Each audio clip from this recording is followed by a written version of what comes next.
I thank the gentleman, and I thank you both for your testimony today. I would highlight a couple things about what we've heard this afternoon. First, Ambassador Volker, your written testimony in which you say, in hindsight, I now understand that others saw the idea of investigating possible corruption involving the Ukrainian company Burisma as equivalent to investigating former Vice President Biden. I saw them as very different, the former being appropriate and unremarkable, the latter being unacceptable. In retrospect, you said, I should have seen that connection differently, and had I done so, I would have raised my own objections. Ambassador, we appreciate your willingness to amend your earlier testimony in light of what you now know. And I think you made it very clear that knowing what you do today, that in fact the President sought an investigation of his political rival, Vice President Biden, that you would not have countenanced any effort to encourage the Ukrainians to engage in such conduct. I appreciate also that you were able to debunk, I hope, for the last time, the idea that Joe Biden did something wrong when he, in accordance with U.S. policy, sought to replace a corrupt prosecutor, something that not only the U.S. State Department wanted, not only the European Union wanted, and not only the IMF wanted, but was the consensus position of the United States national security infrastructure. You didn't get a lot of questions about that today, as other witnesses did, because I think you effectively said that was all nonsense. We appreciate your candor about that.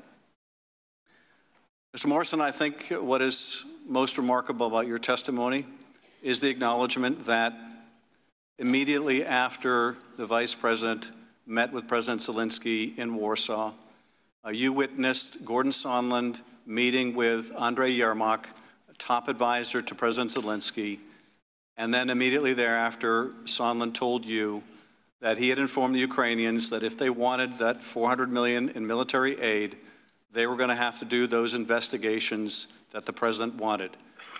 And you were later informed, and this is also significant, as you've testified here today, that the Ambassador Sondland had a subsequent conversation with President Trump and informed you that it wasn't going to be enough for the Ukrainian Prosecutor General to announce the investigations the President wanted.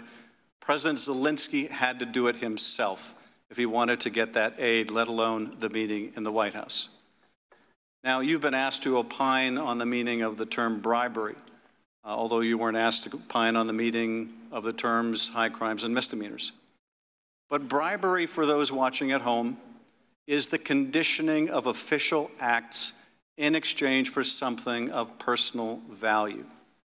The official acts we're talking about here are a White House meeting that President Zelensky desperately sought, and as you have acknowledged, Ambassador Volker, was deeply important to this country at war with Russia, to show the United States had this new president's back.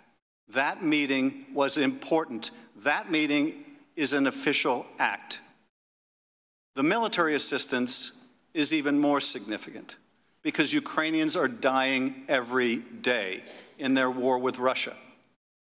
And so the withholding of military assistance to get these investigations, which you now have acknowledged, Ambassador Volker, was wrong for the President to request, the idea of withholding that military aid to get these political investigations should be anathema, repugnant to every American, because it means the sacrifice not just of Ukrainian national security, but American national security for the interests of the President personally and politically.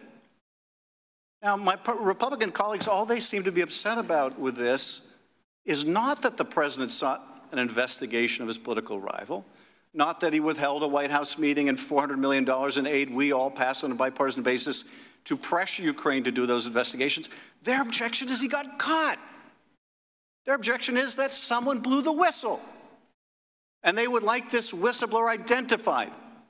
And the President wants this whistleblower punished. That's their objection, not that the President engaged in this conduct, but that he got caught. Their defense is, well, he ended up releasing the aid. Yes, after he got caught. That doesn't make this any less odious. Now, Americans may be watching this and asking, why should the United States care about Ukraine? Why should we care about Ukraine? And this was the import, I think, of the conversation, the now infamous conversation in that Kiev restaurant with Gordon Sondland holding the phone away from his head because the president was talking so loud. What does the president ask in that call the day after the now infamous call he had with Zelensky? What does he ask on that cell phone call? Not whether the Rada had passed some new anti-corruption reform. No. Are the Ukrainians going to do the investigation? Meaning into Biden. And Sondland's answer is they're going to do it. They'll do essentially anything the president wants. But what's more telling is the conversation, I think, that Sondland has with the Foreign Service Officer Holmes afterwards, in which the president says, basically, Donald Trump doesn't give an expletive about Ukraine. He cares about the big things. And Mr. Holmes says, well, Ukraine's at war with the Russians. That's kind of a big thing. And Sondland's answer is no. He cares about big things that affect his personal interests. This is why Americans should care about this. Americans should care about what happens to our allies who are dying, but Americans should care about their own national security and their own president and their own constitution.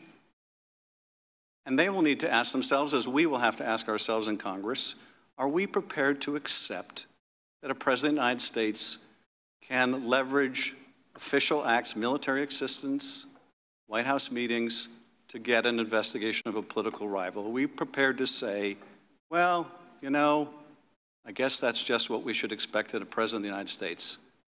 I don't think we want to go there. I don't think our founding fathers would have wanted us to go there. Indeed, I think when the founding fathers provided a remedy, that remedy being impeachment, they had the very concern that a president of the United States may betray the national security interests of the country for personal interests.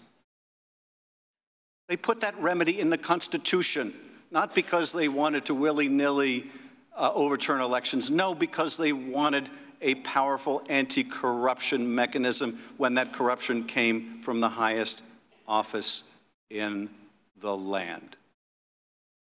We are adjourned. I ask the audience to please allow the witnesses to leave the room before they exit.